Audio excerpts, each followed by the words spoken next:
আসসালামু আলাইকুম। আজকে আমরা বেলি ল্যাব থেকে অ্যাবডোমিনাল পার্ট আলোচনা করব। তো প্রথম যে চ্যাপ্টারটা নিয়ে আমরা আলোচনা করব সেটা হচ্ছে history and examination of the abdomen. তো এইখান থেকে অতীতে 3টে এসবি এসেছে। তো সেই 3টে এসবি আমি দেখিয়ে দিচ্ছি, আপনারা কোন 3টে এসবি এখান থেকে এই চ্যাপ্টার থেকে পাবেন। প্রথম যে এসবি এটা নিয়ে আলোচনা করবো সেটা হচ্ছে যে একট কোলিসিস্টাইটিসে যে আমার যে পেইনটা হচ্ছে এটা কোন হরমোনের কারণে হচ্ছে, কোন লোকাল হরমোন অফ জিআইটি। আমরা তো জানি জিআইটিতে বিভিন্ন ধরনের লোকাল হরমোন আছে, সেটা আমরা জিআইটি ফিজিওলজিতে আলোচনা করব। তার মধ্যে হচ্ছে যে কোলিসিস্টোকাইনিন, এই যে যদি দেখেন আপনারা কোলিসিস্টোকাইনিন, এটা 3টা জায়গায় আলোচনা করা আছে। কোলিসিস্টোকাইনিনের জন্য আমার এই পেইনটা হচ্ছে, ঠিক আছে। এটা কি করবে, আমার গল ব্লাডার ওয়ালটাকে কন্ট্রাকশন করবে। তো এটা এই চ্যাপ্টারে বলা আছে, এবং হচ্ছে যে বেলি ল্যাবের গল ব্লাডার যে চ্যাপ্টার আছে সেইখানেও আলোচনা করা আছে, এবং জিআইটি ফিজিওলজি সেখানেও আলোচনা করা আছে। এই কোশ্চেনটা অনেকবারই পরীক্ষা এসেছে, যারা আর কি প্রথমবার পরীক্ষা দিবেন তারা নাও জানতে পারেন, বাট যারা 2-3বার পরীক্ষা দিয়েছেন কিংবা অতীতে প্রিপারেশন নিয়েছেন তারা আর কি এটা জানেন যে আপনার কেন এই পেইনটা হচ্ছে। খুব কমন একটা কোশ্চেন, আমি যেবার পার্ট 1 পরীক্ষা দিয়েছি ওইবার এই কোশ্চেনটা আসছে। আচ্ছা, তো এটা একটা সিনারিও দিয়ে দেয়, একটা কোলিসিস্টাইটিসের একটা সিনারিও দেবে, তারপর বলবে যে আপনার এই পেইনটা কেন হচ্ছে, কোলিসিস্টোকাইনিন, ঠিক আছে। কয়েকটা হরমোন নাম থাকবে, কোলিসিস্টোকাইনিন, সিক্রেটিন, প্যানক্রিডোজাইমিন, গ্যাস্ট্রিন, এভাবে বিভিন্ন কয়েকটা 5টা হরমোন দেবে। এর মধ্যে আপনার তো কোলিসিস্টোকাইনিন, এটা আপনি তো অপশনে পাবেন, এবং এখান থেকে আপনি ইজিলি এটা 2টা মার্ক ক্যারি করতে পারবেন। আচ্ছা, এরপর সেকেন্ড যে এসবি এটা আসে এখান থেকে দেখেন এই ফিগারটাতে আমার যে জিপসেট প্রসেস আছে সেটা, ঠিক আছে। এই জিপসেট প্রসেসের ডার্মাটোম লেভেল কত সেটা হচ্ছে আপনার T7, এটা একবার স্যার দিয়েছিলেন T7। আর পেরিয়াম্বিলিকাল যেটা আছে সেটা তো আমরা সবাই জানি, একিউট অ্যাপেন্ডিসাইটিসে পেইনটা এখানেই প্রথমে ফার্স্ট ফিল হয়, সেটা হচ্ছে আমার আম্বিলিকাল রিজন, এটা হচ্ছে T10। আচ্ছা, আর হচ্ছে জিপসেট প্রসেস T7। আচ্ছা, এই একটা এসবিয়া, এই চ্যাপ্টারে এই 2টা এসবি বলে দিলাম। আরেকটা আছে, এরপর আপনারা কী করবেন, এই প্যারাটা সুন্দর করে রিডিং দিবেন, কারণ এই প্যারাটাতে আপনার বলা আছে যে আপনার দেখেন ফোরগাটের পেইনটা আমার কোন রিজনে ফিল হয়, মিড গাট, হাইন গাট, এগুলো আপনার পড়লে এটা বুঝতে পারবেন। এরপর হচ্ছে যে আমাদের যে পেরিটোনিয়ামের 2টা লেয়ার থাকে, একটা আছে প্যারাইটাল পেরিটোনিয়াম, ভিসেরাল পেরিটোনিয়াম তো আর পেন সেন্সিটিভ না, আর প্যারাইটাল পেরিটোনিয়াম পেন সেন্সিটিভ। তো এইসব কোন নার্ভগুলি আপনার সেটা ক্যারি করতেছে দেখেন, lateral anterior cutaneous branches of the lower 6 intercostal nerve, ইলিও hypogastric nerve and the আপনার ইলিও ইঙ্গুলার নার্ভ। এগুলো আপনার পড়বেন, এটা পড়লেই বুঝতে পারবেন, ঠিক আছে। আচ্ছা, এরপর দেখেন এখানে আরেকটা এসবি, সেটা হচ্ছে যে একট কোলিসিস্টাইটিসে আমার যে রিফার্ড পেইনটা হয় টিপ অফ দ্য শোল্ডারে, ঠিক আছে। সেটা আর কি কেন হচ্ছে, ফেনিক নার্ভের জন্য। তো এই ফেনিক নার্ভের আপনার রুট ভ্যালুটা কত, C3, ঠিক আছে। এটা এসবি হিসেবে আসে, এই 3টে এসবি। আর বাকিগুলো আপনারা একটু রিডিং দিলেন। এই পড়ার এই চ্যাপ্টারে তেমন কোনো পড়া নাই, এই চ্যাপ্টারটা এখানে শেষ। আচ্ছা, এরপর হচ্ছে abdominal wall, hernia and umbilicus. এখান থেকে কী করবেন দেখেন, আপনারা যখনই বেলি ল্যাবটা পড়বেন প্রত্যেকটা চ্যাপ্টারে অ্যানাটমি এবং ফিজিওলজিটা এখান থেকে সুন্দর করে পড়ার পরে যদি নতুন কোনো ইনফরমেশন থাকে সেটা আপনার অ্যানাটমি কিংবা ফিজিওলজি শিট সেখানে সুন্দর করে করে নেবেন, আপনার একটু নোট করে নেবেন। যদি কোনো নতুন তথ্য থাকে, দেখা যাবে 90% আপনার তথ্য এখানে আর কি মিল থাকবে। আচ্ছা, এটা নিয়ে আমি এখানে আলোচনা করব না, কারণ এটা হচ্ছে যে আপনার ইসের মধ্যে আছে, আপনার অ্যানাটমির মধ্যে, এটা যে অ্যাবডোমিনাল লেয়ার টেয়ার, এরপর হচ্ছে যে আপনার হার্নিয়ার যে লেয়ার, এগুলো আলোচনা থাকবে এখানে, আর এটার আলোচনা করার দরকার নেই। অ্যাবডোমিনাল হার্নিয়ার যে লেয়ারটা, এটা অ্যানাটমিতে আলোচনা করবো, আপনারা চাইলে এই প্যারাটা সুন্দরভাবে পড়তে পারেন। এরপর কজেস দেখেন, কজেস আপনার জাস্ট রিডিং দিবেন, এগুলো পরীক্ষায় আসবে না। এরপর হচ্ছে আপনার টাইপস অফ হার্নিয়া, ঠিক আছে। হার্নিয়ার টাইপটা কি এটা আপনারা নিজেরা পড়বেন, আপনার টোটাল 6টা টাইপ আছে। আচ্ছা, স্টেটে ডায়াগনোসিস এগুলি লাগবে না, ইনভেস্টিগেশন লাগবে না, ম্যানেজমেন্ট এগুলো লাগে না পরীক্ষায়। আচ্ছা, আমি শুধু আপনাদের কি ইম্পর্টেন্ট যে জিনিসগুলি লাগবে মোটামুটি সেগুলো আর কি দেখে দিয়েছি। এরপর হচ্ছে দেখেন, তারপর অ্যানাটমি অফ দ্য ইঙ্গুইনাল ক্যানেল, এটা খুবই ইম্পর্টেন্ট, ঠিক আছে। কিন্তু আমরা এটা কিসের পড়া, এটা তো আমার অ্যানাটমির পড়ার অংশ। আপনারা এখান থেকে পড়েন, সাথে এখান থেকে কোনো নতুন কোনো ডাটা পেলে সেটা আপনার নোট করবেন আপনার অ্যানাটমি শিটের মধ্যে। আচ্ছা, দেখেন এখানে হচ্ছে যে আমাদের হেসেলবাগ যে ট্রায়াঙ্গেলটা আছে এটা বাউন্ডারিটা সুন্দর করে পড়বেন। আমি আপনাদেরকে আর শুধু দেখাই দিতেছি যে আপনারা কী পড়বেন, ঠিক আছে? আমি এটা নিয়ে আলোচনা করতেছি না।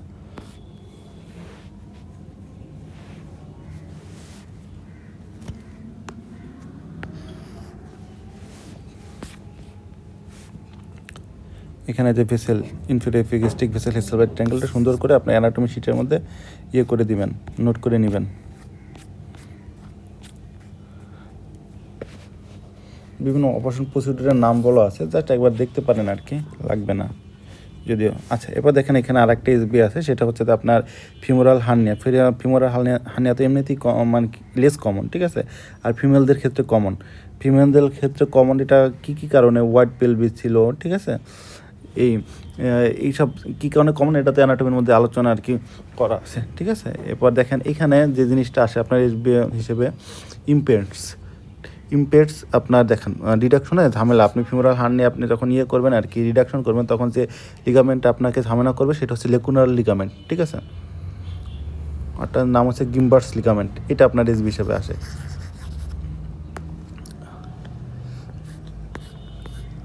এটা এসবি।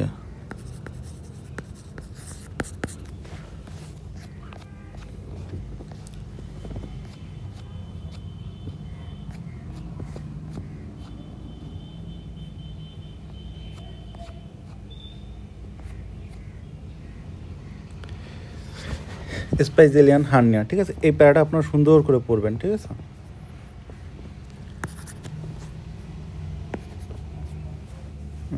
পর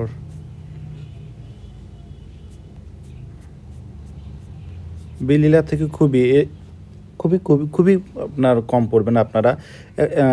এমন সময় ছিল যখন বেলিলা পড়া লাগতো না, যেবার আমি পার্ট 1 পাস করছি সেবার দেখা গেছে বেলিলা থেকে 5টা কোশ্চেনও আসে না।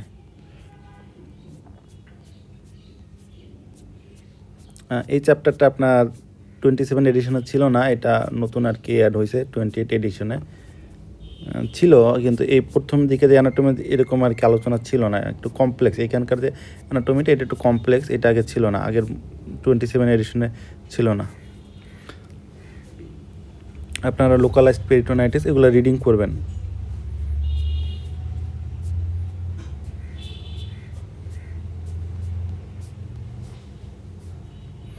আচ্ছা, তারপর হচ্ছে যে আপনার এক্সিডিউট অ্যান্ড ট্রান্সজিডিউট, এটা হচ্ছে যে আমাদের প্যাথোলজির পড়া, ঠিক আছে? প্যাথোলজি লেকচার এগুলো নিয়ে আমি আলোচনা করছি। কজগুলো আপনারা এখান থেকেও পড়তে পারেন, কিংবা এখানের কজগুলো আপনারা আপনাদের প্যাথোলজি শিটে আপনারা একটু নোট করে নেবেন।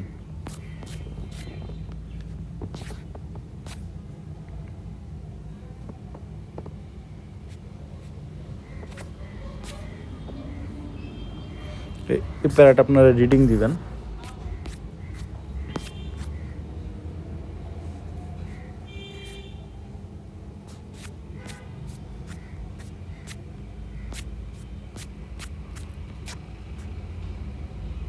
এবার হচ্ছে যে আপনার মেসেন্ট্রিক সিস্ট, এটা আপনারা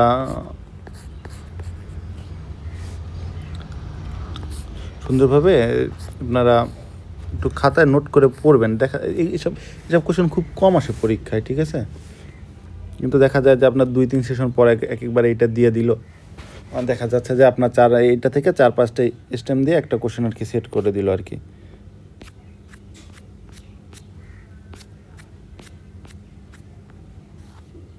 আচ্ছা, এরপর হচ্ছে যে আপনার দেখেন এখানে অ্যানাটমিটা আপনার সুন্দর করে পড়বেন। তো এখান থেকে কনস্ট্রিকশনগুলো যে আছে আর কি, ঠিক আছে? ইসোফেগাসে যে কনস্ট্রিকশন আছে 3টা, কোথায় কোথায় এই কনস্ট্রিকশনগুলো আছে সেটা আপনারা সুন্দর করে পড়বেন, কারণ এটা হচ্ছে যে আপনার এসবি হিসেবে চলে আসবে, কতটুকু ডিস্টেন্সে এটা থাকে, ঠিক আছে?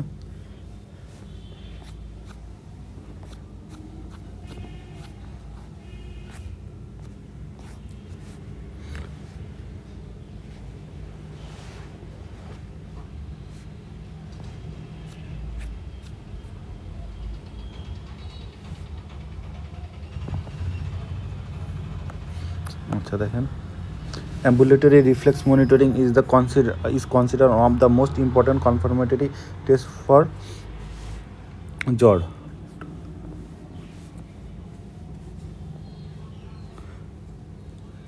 আচ্ছা, তো এরকম যেসব আর কি ইয়ে থাকে আর কি, লাইন থাকে, সেটা আর কি মানে কনফার্মেটিভ টেস্ট, এগুলো আর কি এসবির জন্য খুব ইম্পর্ট্যান্ট, ঠিক আছে।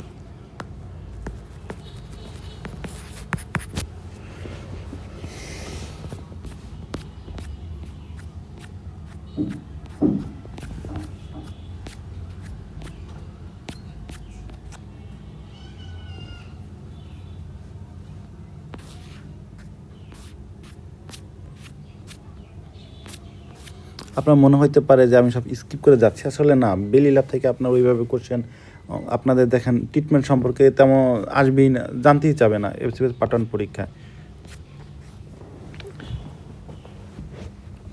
এফসিপিএস পার্ট 1 সার্জারি পরীক্ষা মূলত আপনার অ্যানাটমি, ফিজিওলজি এইসব জিনিসগুলোর উপরে বেশি গুরুত্ব দেওয়া হয়, আর কমন কিছু ডিজিজ।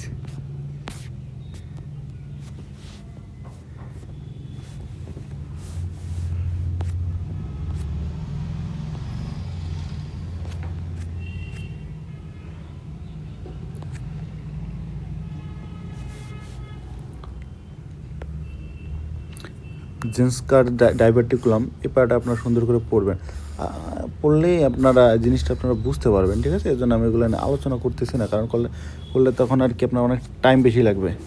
আমি চাই আপনারা নিজেদের পড়াটা নিজেরা পড়েন। আর আপনারা যদি চান যে এসব আমি পড়বো না, তাও না পড়েও আপনি পার্ট 1 পাস করবেন। আপনারা চান যে আমি বেলি ল্যাব আর কি এখান থেকে এই চ্যাপ্টারগুলো আমি স্কিপ করব, কয়েকটা আর কি বিগত বছর কোশ্চেন পড়বো, তাহলে আপনারা পার্ট 1 পাস করবেন। কারণ হচ্ছে আপনারা জানেন কি না জানি না, যেমন জুলাই 2023 কিংবা আপনার 24-এর আপনার 24-25-এর যে পরীক্ষাগুলি হয়েছে, ওই সব ক্ষেত্রে আপনার দেখা গেছে পাস রেট ছিল 50%-এর উপরে, 50% উপরে ছিল পাস রেট। কারণ কি আগে যে যতটা কঠিন একটা রুলস ছিল যে আপনার প্রত্যেকটা সাবজেক্টে আপনার 3টা সাবজেক্ট মিলিয়ে 3 দিন পরীক্ষা হইতো, 210-এর উপরে পাইতে হইতো, এবং হচ্ছে কোনো সাবজেক্টে 65-র নিচে পাওয়া যাবে না, কোনো একটাতে আপনার 70-এর নিচে পাওয়া যাবে না, এইসব অনেক রুলস ছিল। দেখা গেছে যে 0.5-এর জন্য কারো চান্স হচ্ছে না, ঠিক আছে। এইসব জিনিসগুলো এখন আর নাই।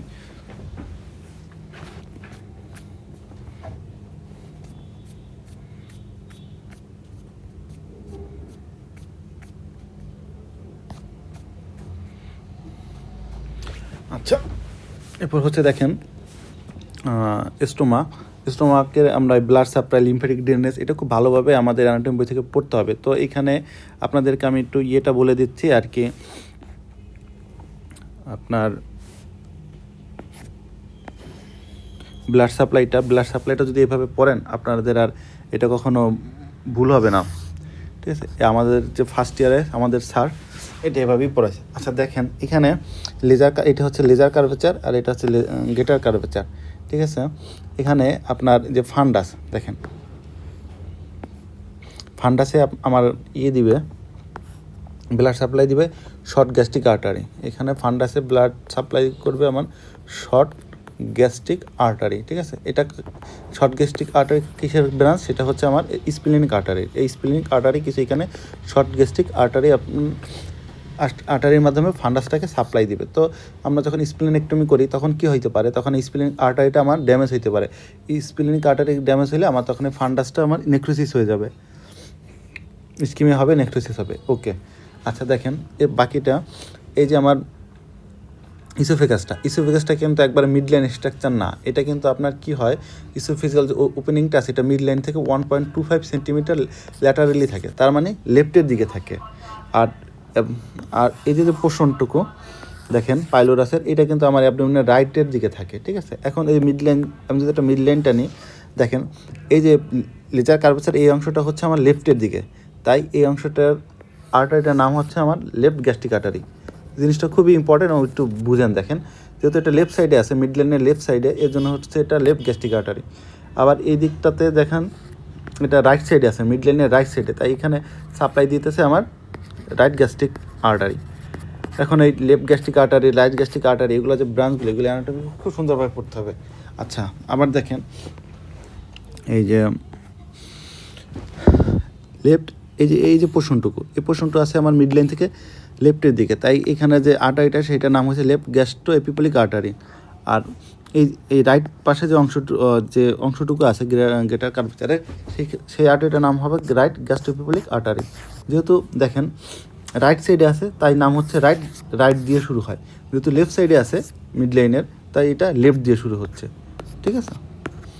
আচ্ছা, এরপর আপনারা এখান থেকে পড়ে নেবেন, দেখেন পড়লে আর কি আপনারা বুঝবেন, এখানে আমার এগুলো বুঝে দেওয়ার কিছু নাই, এটা আপনার মেডিসিন না, ঠিক আছে, যে আপনার বোঝানোর কিছু আছে, এখানে তেমন বোঝানোর কিছু নাই, সবে মুখস্থ। দেখেন the stomach has an arterial supply on both the lesser and greater curvature, ঠিক আছে। আর্টেরিয়াল সাপ্লাইটা কী দেখেন, লেজার কার্ভেচার বরাবর আছে এবং গেটার কার্ভেচার বরাবর আছে। On the lesser curvature the left gastric artery, এই যে আমি যেটা বলছি left gastric artery a branch of celiac trunk, ঠিক আছে, অথবা অ্যাক্সিস। তো সিলেক ট্রাঙ্কের যে 3টা ব্রাঞ্চ সেই সম্পর্কে আমরা জানবো। Forms an anastomotic arcade with the right gastric artery, মানে লেফট এখানে রাইটের সাথে এখানে একটা আর্কেট ফর্মেশন করে, which arises from the common hepatic artery. Branches of the left gastric artery passes up towards the cardia. এটা আপনার এদিকে চলে, যেগুলো বলা আছে এগুলো সুন্দর নিজেরা পড়বেন আর বুঝবেন, মুখস্থ করতে হবে আর কিছুই না। জাস্ট আপনাকে একটু মনে রাখার জন্য, এটা জাস্ট কীভাবে ইজিলি মনে রাখা যায়, কেন এটা রাইট হলে লেফট হলে সেটা নিয়ে এটা আলোচনা করে দিলাম। এগুলো খুবই ইম্পর্টেন্ট অ্যানাটমির জন্য। এরপর দেখেন আমাদের ফিজিওলজি, এখান থেকে আপনি 2 থেকে 3টা কোশ্চেন পাবেন। তো প্যারাইটাল সেলটা আমার কী করবে, হাইড্রোক্লোরিক অ্যাসিড সিক্রেট করবে, ঠিক আছে, হাইড্রোক্লোরিক অ্যাসিড সিক্রেট করবে, ঠিক আছে, কোন পাম্পের মাধ্যমে, পটাশিয়াম পাম্প অথবা হাইড্রোজেন পটাশিয়াম ATPase। ওকে, তো দেখেন এখানে আবার বলা আছে যে আপনার আমার হাইড্রোজেন পটাশিয়াম পাম্প যে আমার সেলের বাইরে থেকে কী করবে, সেলের বাইরে থেকে হাইড্রোজেনটা গ্যাস্ট্রিক লুমেনের মধ্যে পাস করে দিচ্ছে, আর পটাশিয়ামটা সে সেলের মধ্যে নিয়ে নিচ্ছে, ঠিক আছে। এখানে যে আমার যে কেমিক্যাল গ্রেডিয়েন্টটা থাকে সেটা হচ্ছে যে দেখেন 1 লাখের মতো মনে হয়, হ্যাঁ 1:1 থাকে, মানে এত গ্রেডিয়েন্ট, তাও আপনার পাম্পটা এটা সেলের বাইরে পুশ করতেছে, এটা রিডিং দেন আপনারা। আচ্ছা, এরপর হচ্ছে চিপ সেল। তো চিপ সেল থেকে কী বের হয়, পেপসিনোজেন। তো পেপসিনোজেন আপনার কী করবে, আপনার আমাদের বডিতে প্রোটিন যে আপনার অ্যাবজর্পশন শুরু হয় আপনার হচ্ছে যে আমাদের স্টোমাতে যে আমার প্রোটিনের যে প্রোটিন অ্যাবজর্ব করার জন্য যে হরমোনগুলি রিলিজ হয় সেগুলো সব থাকে ইনঅ্যাক্টিভ ফর্মে। তো এই চিপ সেল থেকে পেপসিনোজেন রিলিজ হবে, সেই পেপসিনোজেনটা আপনার পরবর্তীতে পেপসিনে কনভার্ট করবে আর কি।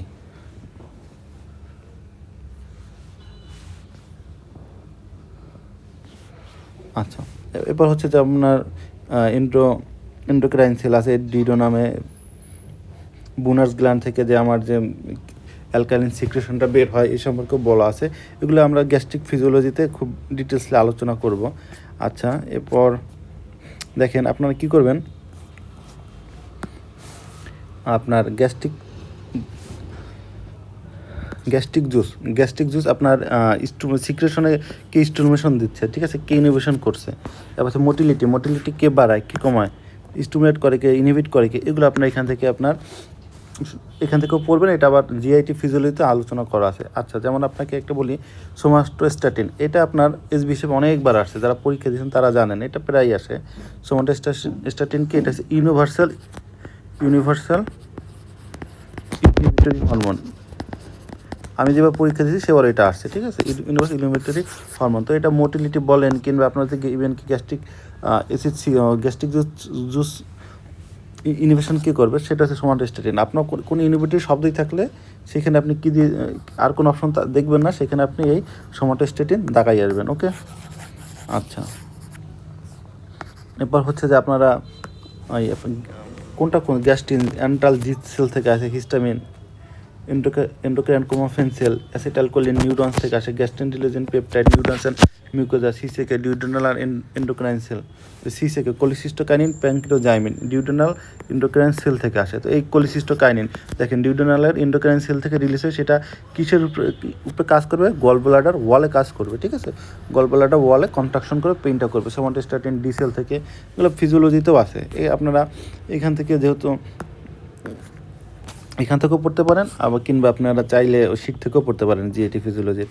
আচ্ছা, এরপর আপনারা দেখেন আমার যে একটা এইচসিএল আপনার 3টে স্টিমুলাসের জন্য আপনার সিক্রেশন হয়। আর এটা এই প্যারাইটাল সেলের উপরে আমার 3 ধরনের রিসেপ্টর থাকে, প্যারাইটাল সেলে আমার 3 ধরনের রিসেপ্টর থাকে। একটা হচ্ছে আমার জি receptor, H2 receptor, M3 receptor. তো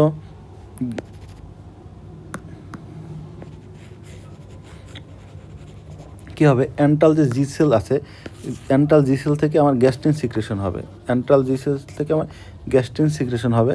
এই গ্যাস্ট্রিনটা জি রিসেপ্টরের প্যারাইটাল সেলের জি রিসেপ্টরের উপর কাজ করে আমার HCl সিক্রেশন করবে। এরপর হচ্ছে H2 রিসেপ্টর। কেউ আপনার আমার যে ECL সেল আছে,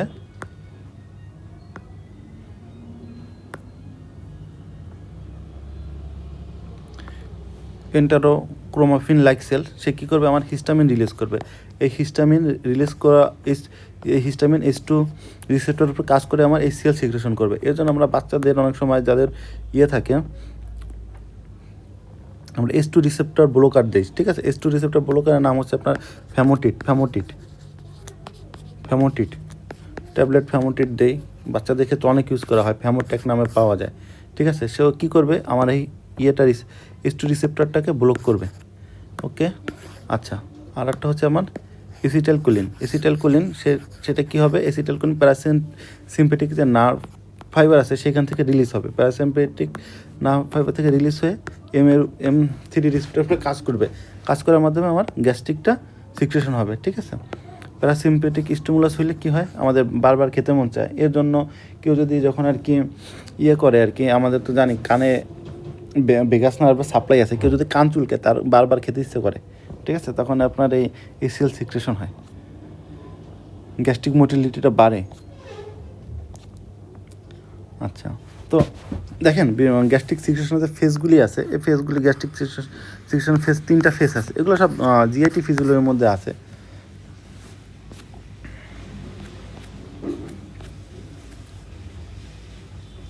আচ্ছা, এখানে আমি একটু স্কিপ করে গেছি যে দেখেন আপনার যে প্যারাইটাল সেলটা আছে সেটা কি আপনার একই সাথে কিন্তু আরও একটা ফ্যাক্টর সে রিলিজ করে, এটা আপনারা সব জানেন, ঠিক আছে। ইন্ট্রিনসিক ফ্যাক্টর অফ কেসেল, এটা কী করবে, আমার ভিটামিন B12টাকে করতে হবে, মানে আপনার ভিটামিন B12টাকে অ্যাবজর্পশন করতে সাহায্য করে। এটা আপনার আবার হেমাটোলজিতে এটা সম্পর্কে বলা আছে।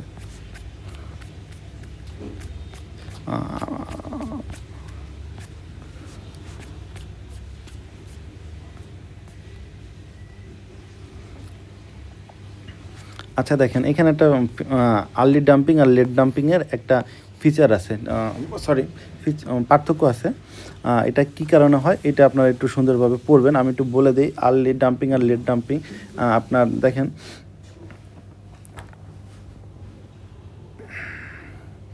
অ্যাগ্রাভেটেড আর রিলিফিং ফ্যাক্টর এই সম্পর্কে আমি একটু বলি, ঠিক আছে। অ্যাগ্রাভেটেড বাই মোর ফুড, বেশি খাবার খেলে কী হবে, বেশি খাবার খেলে আপনার অসমোটিক, ওটা আপনার যে কার্বোহাইড্রেট, বেশি ফুড যদি আমি খাই ওই জন্য কার্বোহাইড্রেট থাকবে, কার্বোহাইড্রেটটা আমার ফ্লুইডটাকে ধরে রাখবে, ঠিক আছে। এই জন্য আমার এখানে আর্লি ডাম্পিং হবে। আর এক্সারসাইজ আর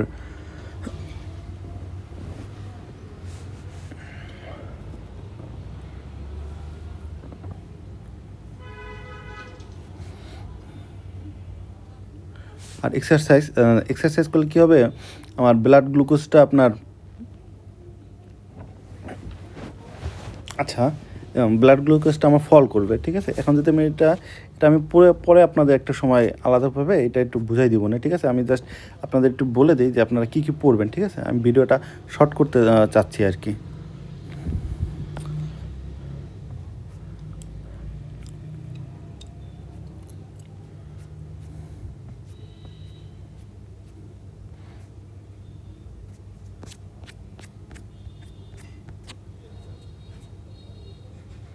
আচ্ছা, তারপর হচ্ছে যে মেটাবলিক গ্যাস্ট্রিক আউটলেট অবস্ট্রাকশনে আমাদের মেটাবলিক ইফেক্ট, এটা নিয়ে আমি গ্রুপে একটা পোস্ট দিছি কিন্তু কোনো ভিডিও আমি দিইনি, ঠিক আছে। এক্ষেত্রে আপনার এটাও আমরা ওই যখন পড়বো আপনার বডি ফ্লুইড ইলেকট্রোলাইটস, ঠিক আছে, তখন এটা আমি আলোচনা করে দিব, ঠিক আছে। আমরা চাচ্ছি যে বেলি ল্যাবটাকে যত অনেক আপনার মনে হতে পারে যে বেলি ল্যাব থেকে আমার অনেক পড়া লাগবে, আসলে না। বেলি ল্যাবের টপিকসগুলি আমার অ্যানাটমির মধ্যে আছে, ফিজিওলজির মধ্যে আছে, প্যাথোলজির মধ্যে আছে এবং আমার বায়োকেমিস্ট্রির মধ্যে আছে, ঠিক আছে। মেটাবলিক ইফেক্টটা এটা আমরা তো ওইখানে পড়াই দিব, ঠিক আছে। বডি ফ্লুইড মেকানিজমে ওইখানে আমি ওইটা মেটাবলিক ইফেক্টটা একটু বলে দিব। আচ্ছা, এরপর হচ্ছে আর তেমন কিছু নাই।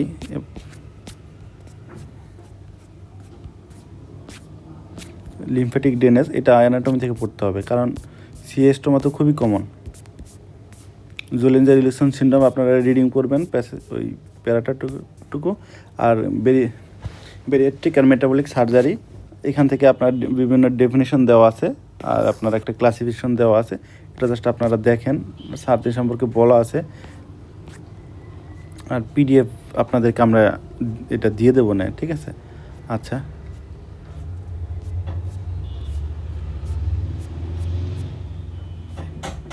আচ্ছা, এই পর্যন্তই থাকুক 68। এর আপনারা এতটুকু পড়লেই হবে, এর বেশি আর লাগবে না।